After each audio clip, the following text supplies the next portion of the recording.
नमस्कार मित्रांनो, आज मी तुम्हाला एक आगळी वेगळी गोष्ट या चॅनलवर तुमचं सर्वांचं स्वागत आहे। कथेला जास्तीत जास्त लाईक करा, शेअर करा आणि चॅनलला सबस्क्राइब करा। चला तर मग आता कथेला सुरुवात करू। माझे नाव सागर। प्रत्येक माणसाच्या आयुष्यात काही सुप्त इच्छा आणि गुपिते असतात, जी तो जगासमोर कधीच उघडू करू शकत नाही। आम्ही मूळचे इंदूरचे राहणारे। मला बऱ्याच काळापासून इंटरनेटवर वेगवेगळ्या प्रकारचे रोमॅन्टिक व्हिडिओ पाहण्याची सवय लागली होती।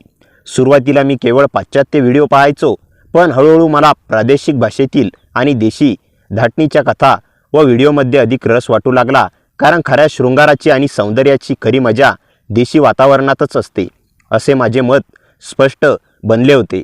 आमच्या कुटुंबात माझे मामा हे एक महत्त्वाचे व्यक्तिमत्व होते। त्यांचे वय साधारण 35 वर्ष होते आणि ते एका नामांकित बँकेत मोठ्या हुद्द्यावर कार्यरत होते। त्यांची पत्नी म्हणजेच माझी मामी सुप्रिया केवळ 30 वर्षाची होती। मामी दिसायला अत्यंत गोरीपान, कुरळ्या केसांची आणि वळणदार सुदृढ बांध्याची स्त्री होती। तिचे ते परिपक्व सौंदर्य घरातल्या कोणाचेही लक्ष वेधून घेईल असेच होते। मामी घरात वावरताना सहसा सैल मॅक्सी परिधान करायची। ऑफिसमधून किंवा बाहेरून आल्यानंतर तिने परिधान केलेले अंतर्वस्त्र ती बाहेरून बाथरूममध्ये ठेवायची। जसा मला शृंगारिक व्हिडिओ पाहण्याचा नाद लागला, तशी माझी मामीकडे पाहण्याची नजर पूर्णपणे बदलली होती। मी घरात वावरताना चोरून तिच्याकडे पाहायचो आणि मनात एक वेगळीच कल्पना करायचो। मामीच्या शरीराची ठेवण अत्यंत आणि शृंगारिक होती। तिचे सुदृढ शरीर आणि भरकच्चा अवयव पाहून माझ्या तरुण मनातील भावना अनावर व्हायच्या। कधीकधी ती बाथरूममध्ये गेल्यानंतर बाहेर राहिलेल्या तिच्या वस्तूंवरून तिच्या सुगंधी स्पर्शांचा अंदाज घेण्याचा प्रयत्न मी करायचो। तिचे ते भरलेले रूप आणि चालण्या बोलण्यातील सहजता माझ्या मनात कामुकतेची एक नवीन आग पेटवत होती। मनात तीव्र इच्छा असूनही मला कधी तिच्या जवळ जाण्याची संधी मिळत नव्हती। माझ्या मनात एक भीती असायची, ज्यामुळे मी कधी उघडपणे काही करू शकत नव्हतो। मी दररोज रात्री एकांतात विचार करायचो की आयुष्यात एकदा तरी मला मामीचा हा सुगंधी सहवास मनसोक्त अनुभवायला मिळावा, पण मला वाटायचे की हे केवळ माझी एक अशक्य कल्पना आहे आणि असे कधीच घडणार नाही। पण माणसाचे नशीब कधी आणि कशी साथ देईल याचा काहीच नेम नसतो। काही दिवसांनी आमच्या घरात एक मोठी खळबळ उडाली। माझ्या मामांचे त्यांच्याच बँकेतील एका महिला सहकाऱ्यासोबत प्रेम प्रकरण सुरू असल्याचे समोर आले। वाद इतका वाढला की मामा घर सोडून जाण्याच्या विचारात होते, पण घरातील मोठ्या मंडळींनी मध्यस्थी केली। खूप भांडणे झाली आणि अखेर समाजात इज्जत जाईल या भीतीने मामांनी आपला विचार बदलला। घरात सर्व काही वरवर नॉर्मल झाले होते। मामा आणि मामी एकमेकांशी बोलायचे, हसायचे, पण त्यांच्या नात्यातील तो जुना जिव्हाळा आणि पूर्ववत प्रेम पूर्णपणे संपले होते। या परिस्थितीमध्ये मामीच्या एका मैत्रिणीने तिला सल्ला दिला की तिने मामांचे लक्ष पुन्हा स्वतःकडे वेढून घेण्यासाठी प्रयत्न केले पाहिजेत। त्यानंतर मामीने मामांना आपलेसे करण्यासाठी स्वतःमध्ये बदल करायला सुरुवात केली। कधीकधी तर तिला हे सुद्धा भान नसायचे की घरात तिचा एक तरुण भाचा म्हणजेच सागर तिच्यासमोर वावरतोय। ती मामांचे लक्ष वेधण्यासाठी मुद्दामहून त्यांच्या जवळ जायची, डायनिंग टेबलावर बसल्यावर त्यांच्याशी जवळीक साधण्याचा प्रयत्न करायची, जेवताना एकमेकांना घास भरवणे, टेबलाखाली पायाला पाय घासणे अशा गोष्टी ती मुद्दाम करायची। कधीकधी जेवण वाढताना ती इतकी वाकायची की तिच्या मॅक्सीमधून तिच्या शरीराचे देखणे भाग स्पष्ट दिसायचे।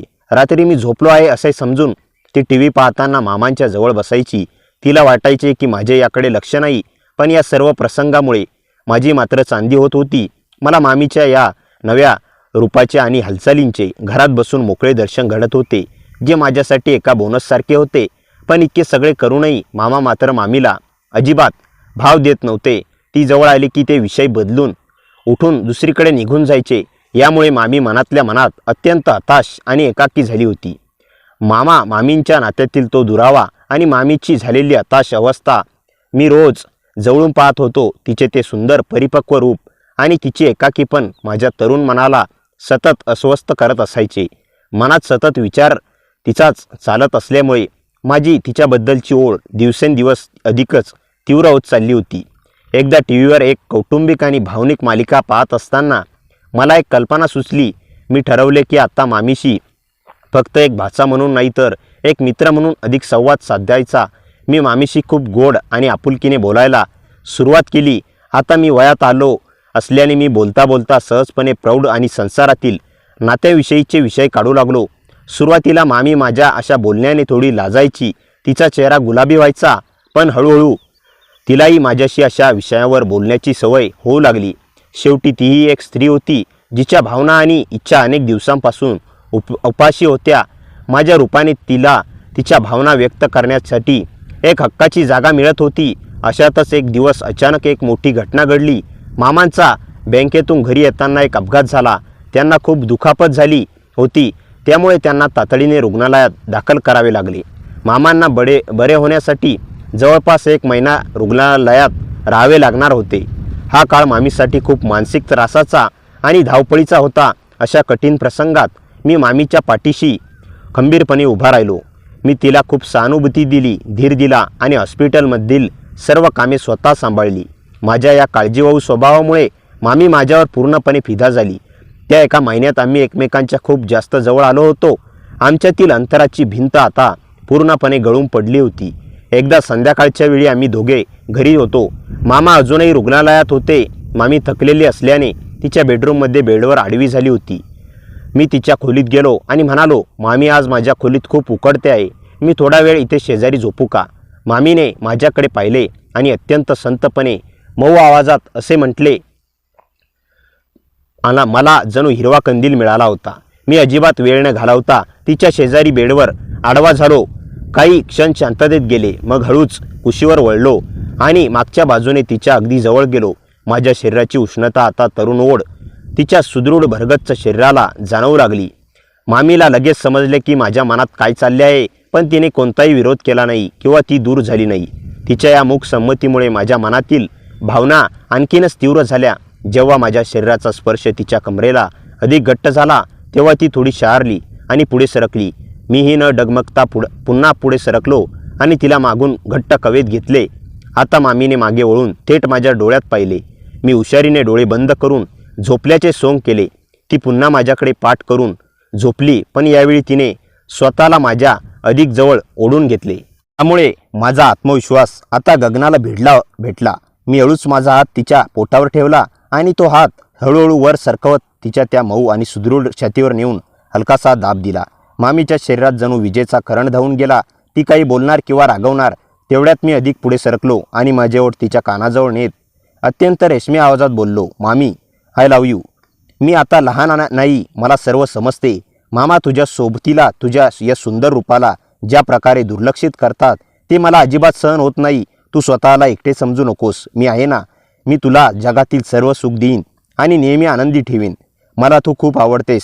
माझे उत्कट बोलणे संपत आले होते आणि मामीच्या चेहऱ्यावरही समर्पणाचे भाव आले होते. तेवढ्यात अचानक घराच्या मुख्य दाराची बेल वाजली. त्या आवाजाने आम्ही दोघेही दचकून वेगळे झालो. पण आजच्या या प्रसंगामुळे मामीच्या मनात शृंगाराची आणि ओढीची एक मोठी आग लागली होती, जी आता शांत होणे सोपे नव्हते.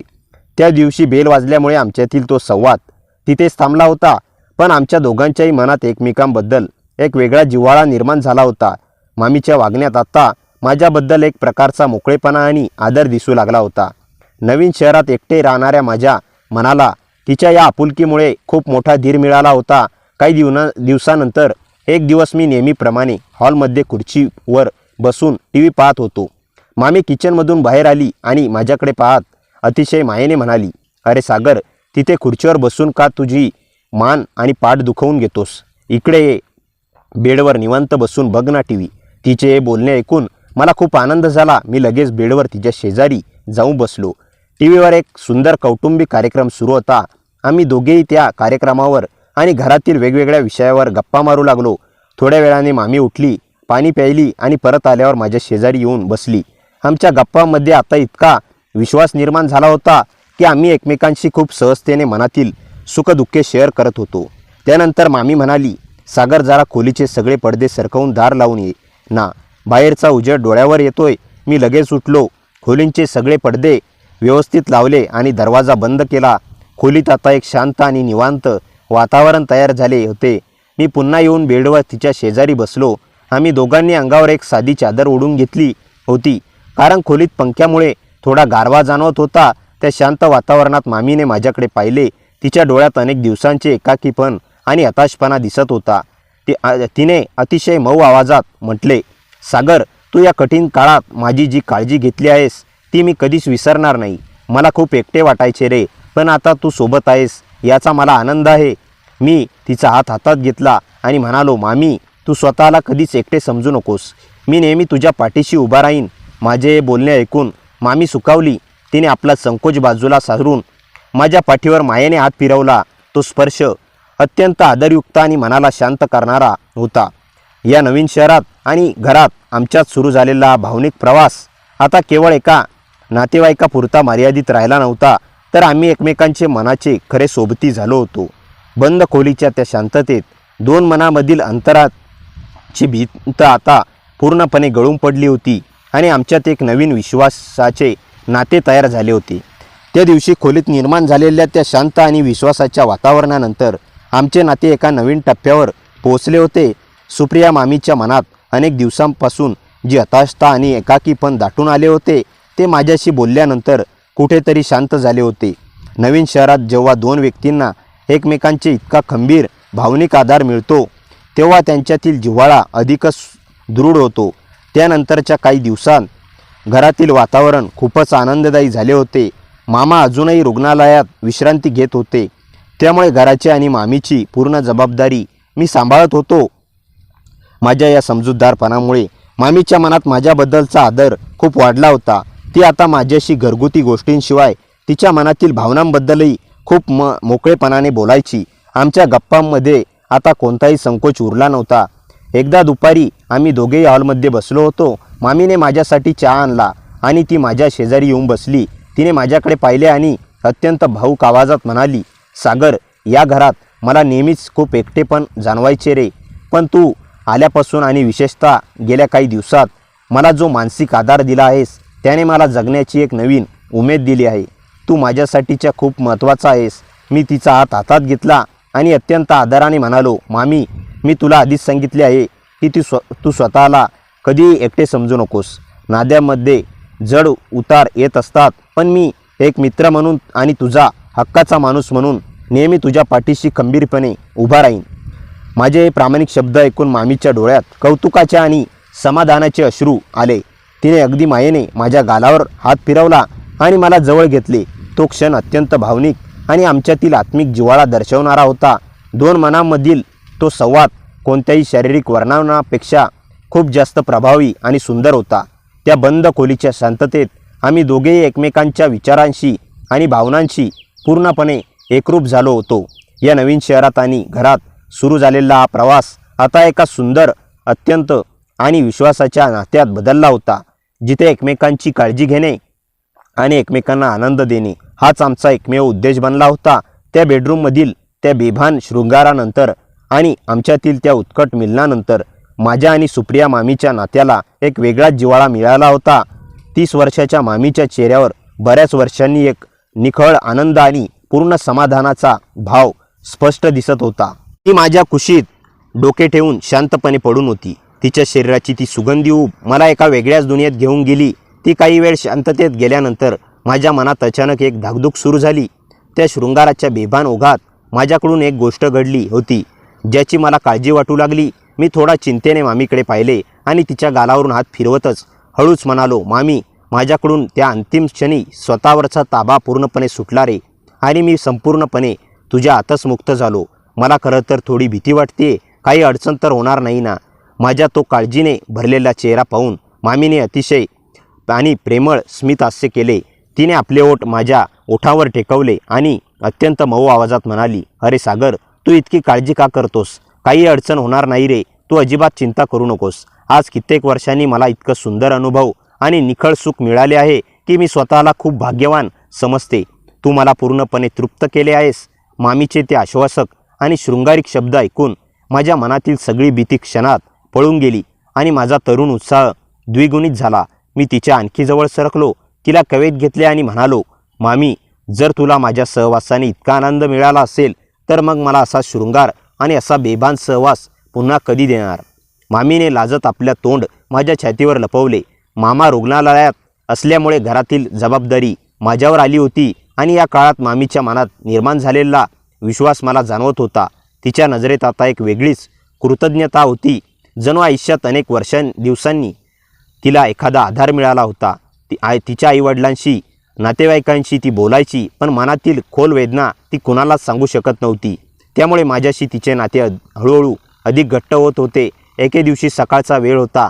घरात शांतता होती. मी स्वयंपाकघरात तिला मदत करत होतो. मामी भाजी चिरत होती आणि तिच्या चेहऱ्यावर थोडेसे थकलेपण दिसत होते. मी हळूच म्हणालो, मामी, तू स्वतःची काळजी घेत नाहीस. थोडा वेळ तरी नीट विश्रांती घे ना. ती थांबली, माझ्याकडे पाहिली आणि हलक्या हसऱ्या आवाजात म्हणाली, सागर, तू नसलास तर हे सगळं झेपलंच नसतं. खरोखर सांगते, तुझ्यामुळे मला एकटेपण वाटत नाही. त्या शब्दांत इतकी प्रामाणिकता होती की क्षणभर माझं मन हळवं झालं. आम्ही दोघेही काही क्षण शांत राहिलो. त्या शांततेतही एक नवीन संवाद चालू होता, ज्यामध्ये शब्द नसले तरी परस्परांचा आधार दिसत होता. हळूहळू दैनंदिन आयुष्य पुन्हा स्थिर व्हायला लागलं. मामी बहुतेक वेळ माझ्याशी मोकळेपणाने बोलायची. मामाबद्दलची चिंता, भविष्यातील काळजी, तिचा आंतरिक गोंधळ, सर्व काही मी तिचा ऐकायचो, तिला धीर द्यायचो. या संवादामुळे आमच्यात एक खोल पण स्वच्छ नात्याची पायाभरणी झाली. एक संध्याकाळ अशीच सरत होती. रुग्णालयातून फोन आला, मामांची तब्येत आता सुधारते. डॉक्टर म्हणाले लवकरच त्यांना घरी आणता येईल. हा आनंदाचा क्षण होता, पण मामीच्या डोळ्यात अचानक अश्रू आले. मी विचारलं, अगं रडतेस का? ही तर चांगली बातमी आहे. ती म्हणाली, हो रे सागर, पण काही आठवड्यात इतकं काही मनात साचलं की कधी कधी भीती वाटते. आयुष्य किती बदलतं बघ. मी तिच्या शेजारी बसलो आणि शांतपणे म्हणालो, बदल होत राहतात मामी, पण त्यांना तोंड देण्यासाठी माणसाला कोणाचा आधार हवा असतो. तू एकटी नाहीस. ती हळूच म्हणाली, तुझं हे वाक्य माझ्यासाठी खूप महत्त्वाचं आहे. तेव्हा मला जाणवलं, आपलं नातं आता केवळ जबाबदारीतून किंवा परिस्थितीतून जन्मलेलं नाही, तर ते दोन मनामधल्या समजुतीचं, आदराचं आणि भावनिक आधाराचं नातं बनलं होतं. काही दिवसांनी मामा घरी आले. घरात पुन्हा हलकं फुलकं वातावरण तयार झालं, पण मामीचं माझ्याकडे पाहणं बदललं होतं. आता त्यात त्या आधाराची छटा होती, जी आयुष्यात कधी कुणाकडून मिळाली नव्हती. आणि माझ्या मनातही एक समाधान होतं की ज्यावेळी तिला कोणाची गरज होती त्यावेळी मी तिच्यासोबत होतो. पुढे आमचं नातं पूर्वीसारखं नव्हतं, पण ते अस्वस्थ करणाऱ्या सीमांच्या पलीकडे गेलेलंही नव्हतं. ते एक शांत, खोल, परस्परांना समजून घेणारं, आदर जपणारं नातं बनलं होतं. हळूहळू जीवन नेहमीप्रमाणे पुढे सरकत गेलं.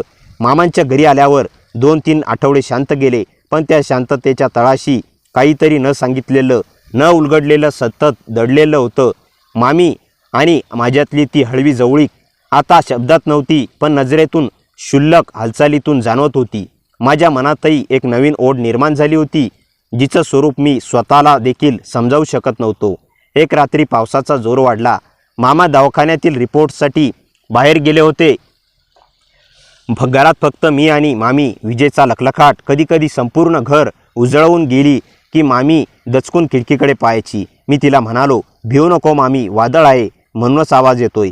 ती शांतपणे म्हणाली, आवाजाची भीती नाहीये सागर, काहीतरी वेगळंच मनाला अस्वस्थ करतंय. मी तिच्याकडे पाहिलं.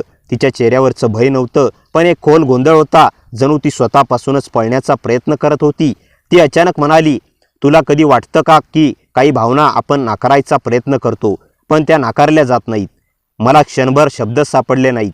काही सेकंद शांतता होती, फक्त पावसाचा आवाज. मी हळूच म्हणालो, हो, कधी कधी आपल्याला स्वतःलाच कळत नाही की मन नेमकं काय शोधतंय. तिने माझ्याकडे पाहिलं. नेहमीपेक्षा जास्त काळ त्या नजरेत एक हळवी ओढ होती, पण त्याचवेळी ती सीमा ओलांडण्याची भीती अचानक होती. अचानक बाहेरून दारावर कुणीतरी टकटक केल्याचा आवाज आला. आम्ही दोघेही दचकून उठलो. मामा तर गेले होते, मग इतक्या रात्री कोण? मामी थोडी घाबरली. मी दाराजवळ गेलो. पावसात भिजलेला एक अनोळखी माणूस उभा होता. त्याचा चेहरा सावलीत होता, पण त्याचा आवाज ओळखीचा वाटला. सागर, तूच ना? मी आश्चर्यचकित झालो. तू इथे या वेळेला? तो माझा जुना कॉलेजमधला मित्र रवी होता. त्याने सांगितलं की त्याची गाडी जवळच बंद पडली आहे आणि फोन बंद पडल्यामुळे मदत मागण्यासाठी तो इथे आला. मी त्याला आत घेतलं, पण मामीने त्याच्याकडे पाहिलं तेव्हा तिच्या चेहऱ्यावर एक आश्चर्य आणि अस्वस्थता उमटली.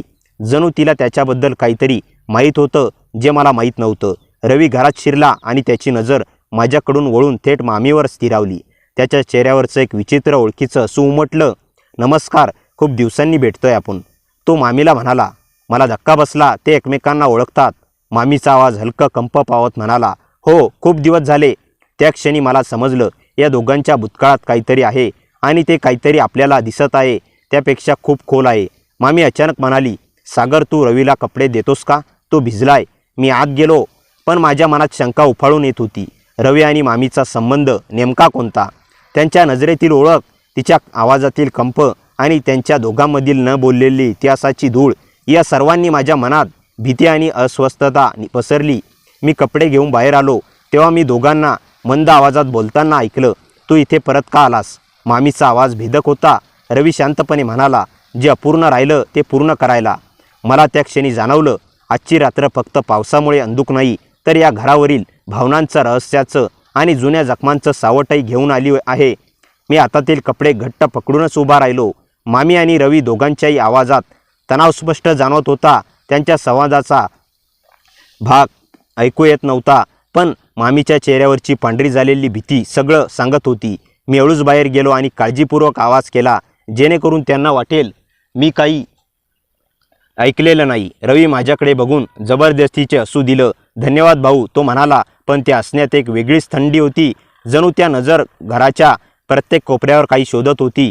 मामी मात्र पूर्णपणे अस्वस्थ दिसत होती. तिच्या हातांची बोटं नकळत एकमेकांत आवळली जात होती. वीज पुन्हा चमकली आणि खिडकीतून तिच्या चेहऱ्यावरचे भाव स्पष्ट दिसले.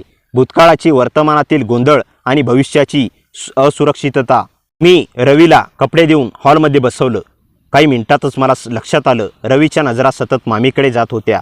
त्या नजरेत दोन गोष्टी दिसत होत्या, जुनी ओळख आणि काहीतरी अपुरं राहिल्याचं सावट. मामा नसल्याचा फायदा तो घेतोय का, की खरंच त्याच्या मनात काही दुसरंच आहे? हा प्रश्न माझ्या मनात सतत गोंधळ निर्माण करत होता. मामी स्वयंपाकघरात पाणी गरम करायला गेली. मी तिच्या मागोमाग गेलो. मामी, हे सगळं काय आहे? तू त्याला कसं ओळखतेस? माझा आवाज शक्य तितका शांत ठेवण्याचा प्रयत्न करत होतो. तिने एक लांब श्वास घेतला. सागर, काही भूतकाळ असतात जे आपण मिटवू इच्छितो पण ते पूर्णपणे कधीच मिटत नाहीत. ती शब्द धीराने बोलत होती पण तिच्या डोळ्यात धास्ती स्पष्ट होती. मी विचारलं, त्याच्यामुळे तू घाबरली आहेस नाही का? ती काही सेकंद शांत राहिली आणि मग खूप हलक्या पण थरथरणाऱ्या आवाजात म्हणाली, मी त्याला खूप वर्षापूर्वी ओळखत होते. तो तसा नव्हता आज जसा दिसतोय आणि मी त्याच्यापासून दूर गेल्याचं कारणही खूप गंभीर होतं. तिचा आवाज तुटू पाहत होता. मी काही बोलणार इतक्यात रवीचा आवाज हॉलमधून आला. सागर, थोडी मदत हवी आहे, येतोयस? त्याचा आवाज शांत होता पण त्यात एक विचित्र आग्रह होता. जणू त्याला माहिती होतं आम्ही दोघे त्याच्याबद्दल बोलत आहोत. मी मामीकडे बघून म्हणालो, तू काळजी करू नकोस, मी आहे ना. तिच्या डोळ्यात क्षणभर हलकासा दिलासा उमटला पण तो क्षणभरच, कारण अचानक दारावर जोरदार धडका बसली. जणू कुणीतरी बाहेरून दार ढकलत होतं. आम्ही तिघेही दचकलो. रवी उभा राहिला. त्याच्या चेहऱ्यावरचं हसू गायब झालं होतं. त्याऐवजी एक काळसर तणाव उतरला. कोण असेल इतक्या रात्री? मी म्हणालो. पण मामीने अलगद पुटपुटलं, जर तो असेल तर? मी तिला विचारलं, तो म्हणजे कोण? तिच्या ओठावर शब्द यायचे पण ती बोलू शकत नव्हती. दरवाजावरची ठोके वाढत गेली आणि नंतर संपूर्ण शांतता. पावसाचा आवाजही थांबला होता. जणू बाहेरचं वादळ घराच्या आत शिरत होतं. मी जपून दाराकडे गेलो. रवी माझ्या मागे होता. त्याचा चेहरा मात्र विचित्र गंभीर झाला होता. मामी दूर उभी होती. तिच्या डोळ्यात भीतीची सावली. मी दाराच्या हँडलला हात लावताच मामीचा थरथरणारा आवाज ऐकू आला. सागर, दार उघडू नकोस. मामीचा तो थरथरणारा आवाज माझ्या कानात अजूनही घुमत होता. सागर, दार उघडू नकोस.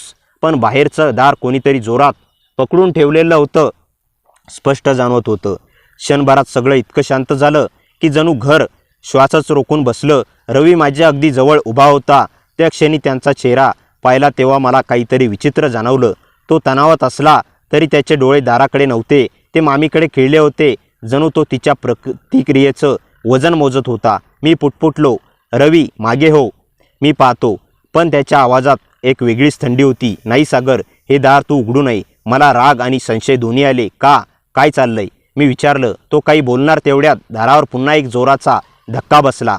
मामी घाबरून मागे सरकली. तिच्या डोळ्यातलं भय पाहून माझ्या अंगावर सरळ काटा उभा राहिला. मी सावधपणे म्हणालो, ठीक आहे, पाहू कोण आहे ते. मी हळूच दार उघडलं. बाहेर पाऊस थांबला होता पण हवा थंडगार आणि दाट अंधाराने भरलेली होती. दरवाजापाशी उभा होता. कोणताही माणूस नव्हता. फक्त जमिनीवर एक छोटी फाईल पडलेली होती, ओली झालेली पण अजूनही बंद. मी ती उचलली. रवीने फाईल पाहताच चेहरा कडक केला. जणू त्याला आत काय आहे हे आधीच माहीत होतं. मामीने ती पाहताच पाय मागे घेतले. तिच्या चेहऱ्यावर जणू रक्तच उडालं. मी विचारलं, हे काय आहे? मामी थरथरत म्हणाली, ती माझी नाही, पण मला माहिती आहे हे कोणाच्या हाताचं काम आहे. तिचा आवाज कमकुवत, पण त्या शब्दामध्ये एक खोल जुन्या जखमेची सावली दिसत होती. रवी शांतपणे म्हणाला, सागर आज जाऊन बघ, पण मामीसाठी हे सोपं नसणार. मी फाईल उघडली. आत काही फोटो, काही कागदपत्र आणि एका कागदावर हाताने लिहिलेली फक्त एक ओळ, तू माझ्यापासून पळू शकत नाहीस. माझ्या हाताचे तळवे थंड पडले. मी मामीकडे पाहिलं. तिच्या डोळ्यांतले अश्रू आता भीतीचेच नव्हते, तर अपराधीपणाच्या खोल वेदनेचे होते. मामी हे कोण? ती काही बोलणार तेवढ्यात रवीने मध्ये चढवलं. तो ज्याच्यापासून मामी पळून आली आणि कदाचित तो परत आलाय. मी चकित झालो. पण तू इथे? रवीने माझ्याकडे पाहिलं. त्याच्या नजरेत एक भाव दिसला, जणू तो स्वतःला दोषी समजत होता. मी तुला सांगणार होतो, पण आजच हा येईल असं वाटत नव्हतं. मामीने हाताने चेहरा झाकला होता. तिचा श्वास जोरजोराने चालू होता. मी तिच्या जवळ बसलो. मामी, सत्य काही असो, मी तुझ्यासोबत आहे. तू एकटी नाहीस. ती हलकेच माझा हात पकडते. येत्या भीतीच्या काळात तिला मिळालेला एकमेव आधार. जसा त्या क्षणी मला जाणवलं, आपलं नातं आता फक्त भावनिक नातं राहिलेलं नाही, तर संरक्षण, विश्वास आणि न सांगितलेल्या बंधनाचं नातं बनलं होतं. अचानक रवीचा फोन वाजला. त्याने स्क्रीनकडे पाहिलं आणि चेहरा पूर्ण बदलला. तो पुटपुटला, तोच आहे. मी विचारलं, काय म्हणतोयस? रवीने फोन मला दिला. स्क्रीनवर एक मेसेज होता, तू जिच्याजवळ राहू देऊ नकोस रवी, ती माझी आहे. माझ्या मनात संताप उफाळून आला. तो कोण आहे? रवीने शांत आणि गंभीर आवाजात म्हणाला, मामीचा भूतकाळ, पण आता तो तुझा वर्तमानातही पाय ठेवतोय. त्याने दाराकडे बोट दाखवलं. दारावर नुकताच उगाच खडल्यासारखा एक विचित्र चिन्ह उमटलेलं होतं, जणू कुणीतरी कोरून गेलं होतं. मामी त्याकडे पाहून पुटपुटली, तो इथेच आहे. आणि अंधुक शांततेतून जाणवलं, ही रात्र आता पूर्ण होणार नाही जोपर्यंत त्या सावलीतील माणसाचं सत्य समोर येत नाही. त्या रात्रीनंतर सागर आणि सुप्रिया मामी दोघेही एकमेकांना न बोलता समजून घेत होते. दोघांच्या नजरेत एक अनामिक ओढ, एक न बोललेलं रहस्य दाटून बसले होते. दुसऱ्या दिवशी सकाळी सागर खाली आला तेव्हा मामी स्वयंपाकघरात चहा करत होती. तिच्या चेहऱ्यावर एक वेगळी शांतता होती, जणू रात्रीच्या त्या क्षणांनी तिला काहीतरी नवीन दिलं होतं. सागर हळूच किचनमध्ये गेला. सुप्रिया मामीला त्याची चाहूल लागली आणि तिने न मागता दुसरा कप तयार केला. दोघांमध्ये काही सेकंद शांतता पसरली, पण फक्त कपात उकळणाऱ्या चहाचा आवाज. कालची रात्र तू ठीक आहेस ना? सुप्रिया हळू आवाजात म्हणाली. सागर हलकेच हसला. मी ठीक आहे, पण तुम्ही? तिच्या डोळ्यात एक हलका धक्का चमकला, जणू त्याने तिच्या मनातील आठवण हलवली. मी सुद्धा ठीक आहे, ती म्हणाली. पण हे वाक्य बोलताना तिच्या आवाजात एक लहानसा थरथरता सूर होता. तेवढ्यात एक आवाज आला. दारावर कुणीतरी बेल वाजवत होतं. सुप्रिया अचानक घाबरली. कोण असेल इतक्या सकाळी? सागरने दार उघडले. बाहेर एक अनोळखी पुरुष उभा होता. मारे 35शीतला. त्याच्या चेहऱ्यावर संशय, राग आणि ओळखीची भावना मिसळलेली होती. प्रिया आहे का? मला तिच्याशी बोलायचं आहे, तो थेट म्हणाला. सागर थोडा सावध झाला. आपण कोण? त्या व्यक्तीने उत्तर द्यायच्या आधीच मामी बाहेर आली.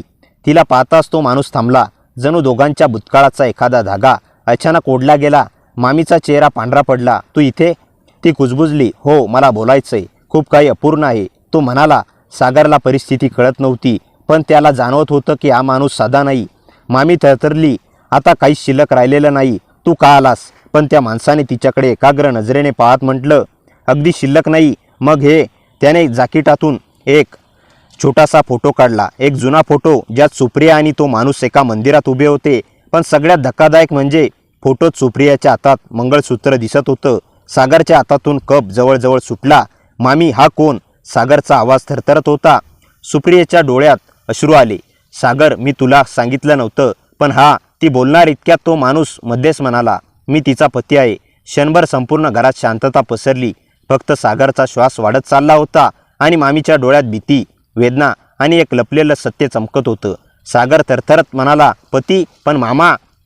सुप्रिया डोळे मिटून म्हणाली, ही एक अशी गोष्ट आहे जी मी वर्षानुवर्षे दडवली आणि आता ती उघड होत आहे. सागर काही बोलणार इतक्यात तो माणूस कटाक्ष टाकत म्हणाला, मी तिला परत घेण्यासाठी आलोय आणि तुलाही कळवायला हवं ती अजून काय लपवते आहे.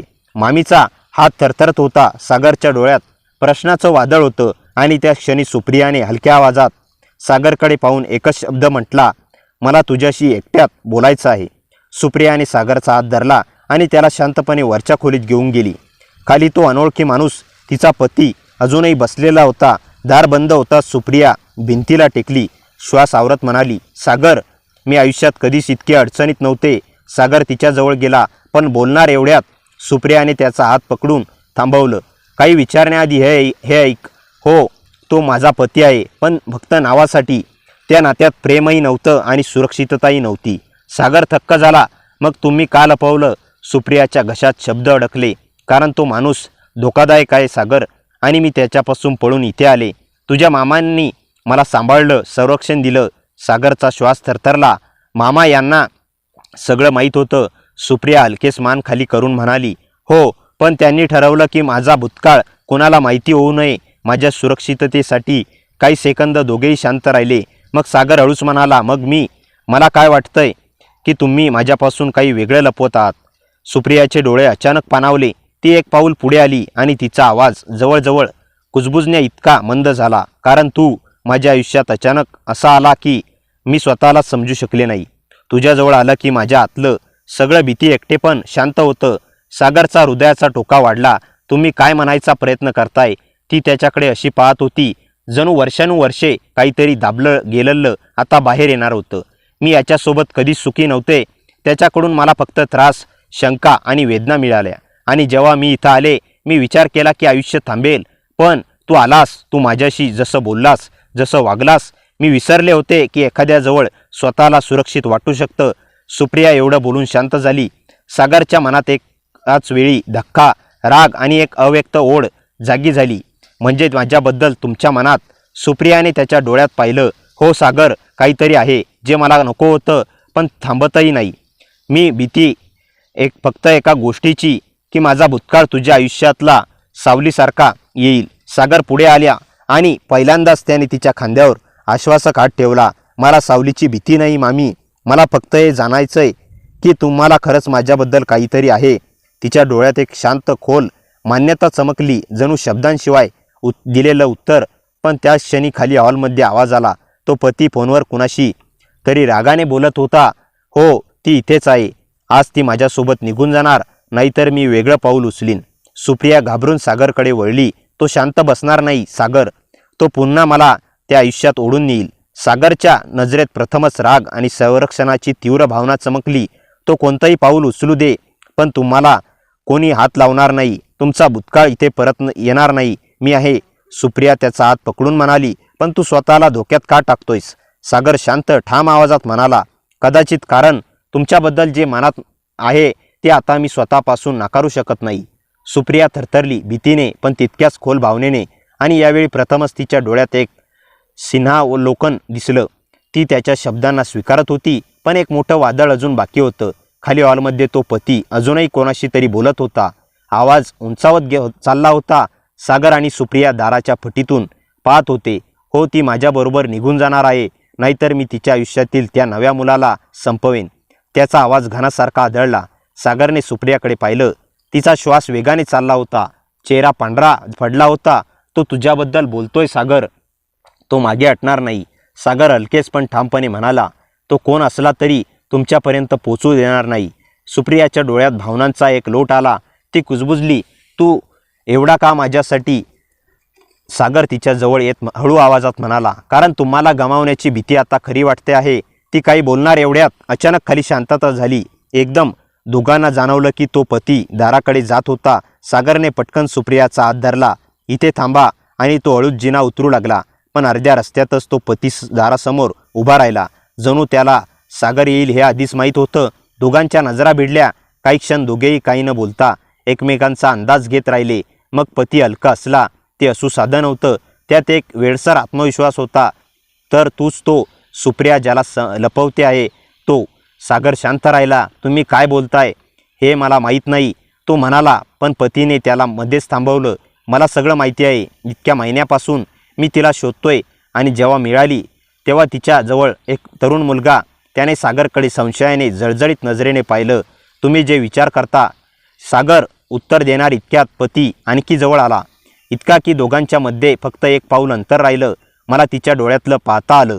ती घाबरते, पण तुझ्यासाठी. त्याचा सूर अचानक थंड झाला. नेमकं हेच मला नको आहे. सागरचा राग शांतपणे वाढत चालला होता. तुम्ही इथून निघून जा. सुप्रिया तुमच्यासोबत कुठेही जाणार नाही, पती जोरात हसला. तुला वाटतं तिला तू वाचवू शकशील? मुला, तिचा भूतकाळ तू कल्पनाही करू शकणार नाहीस. सागरचं मन हललं, पण तो मागे हटला नाही. काय भूतकाळ? काय लपवतात? पतीच्या चेहऱ्यावर एक खेळकर पण धोकादायक स्मित आलं. तिला विचार, ती काय होती, कुठून पळून आली आणि का पळाली? सागर काही बोलणार एवढ्यात वरून सुप्रियाचा आवाज आला, थरथरत पण जोरात. थांब. दोघे वर पाहू लागले. सुप्रिया जिन्याच्या टोकाला उभी होती. भावना, धैर्य आणि भीती सगळंच एकत्र मिसळलेलं.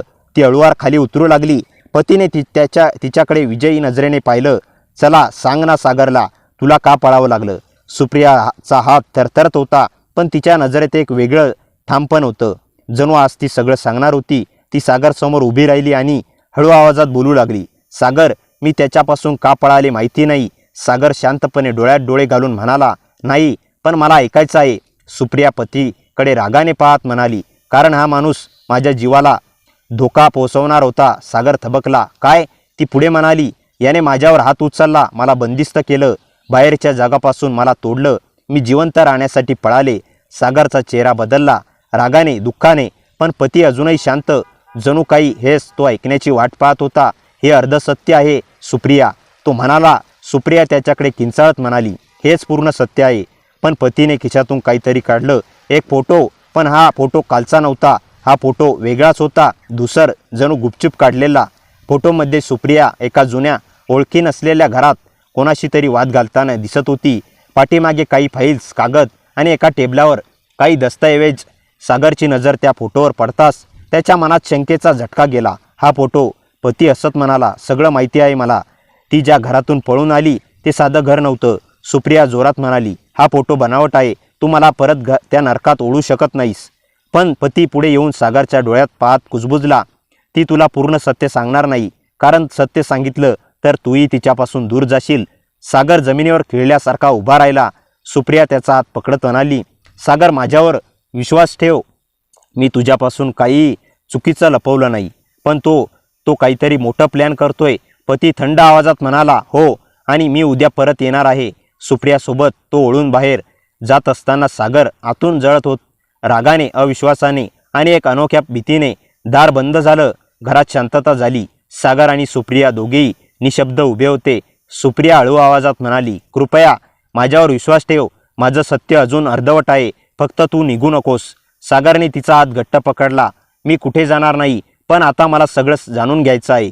सुप्रियाच्या चेहऱ्यावर अश्रू वाहू लागले. ठीक आहे सागर, आज मी तुला माझ्या आयुष्याचं ते रहस्य सांगणार आहे, जे मी कधीच कुणाला सांगितलं नाही. सुप्रिया सागरचा हात हातात घेऊन खोलीत बसली.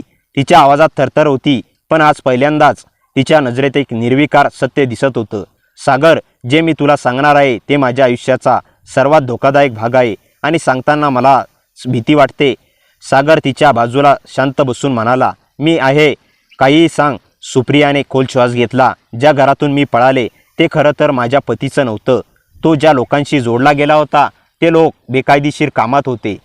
पैशांचे व्यवहार, खोटे दस्तऐवज, धोकादायक लोकांशी संबंध.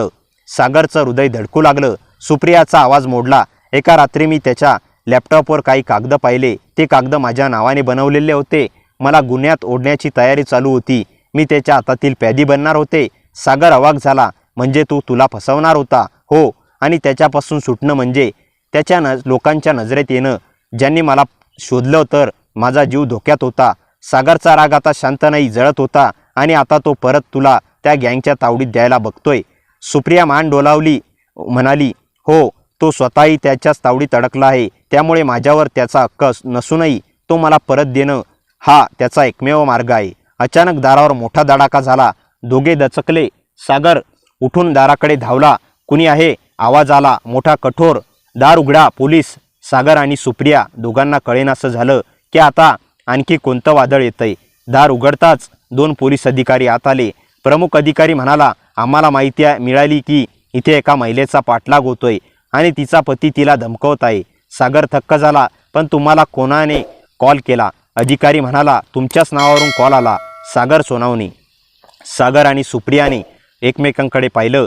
दोघेही समजले की हा कॉल त्यांना केला नव्हता. अधिकारी पुढे म्हणाला, आणि आम्हाला एक गोपनीय माहिती मिळाली आहे. तिचा पती एका गुन्हेगार टोळीसह जोडलेला आहे. आम्ही त्याचा शोध घेत आहोत. अचानक घराबाहेर गोंधळ झाला. पोलिसांनी धावत बाहेर बघितलं. सागर आणि सुप्रियानेही दरवाजातून पाहिलं सुप्रियाचा पती पळण्याचा प्रयत्न करत होता. पोलिसांनी त्याला पकडलं. ओरडणाऱ्या अवस्थेत ती माझ्याशी बोलूही शकत नाही. ती माझी आहे, तुम्हाला माहीत नाही ती काय आहे, पण त्याचा आवाज कोसळत चालला होता. पोलिसांनी त्याला गाडीत बसवलं आणि अधिकारी सागरकडे घेऊन येऊन आले. तुम्ही चिंतेत कारण करू नका, त्याच्यावर गंभीर गुन्हे दाखल आहेत. तो आता दीर्घकाळ बाहेर येणार नाही. पोलीस निघून गेले. घरात शांतता पसरली. सुप्रिया हळूवार बसली.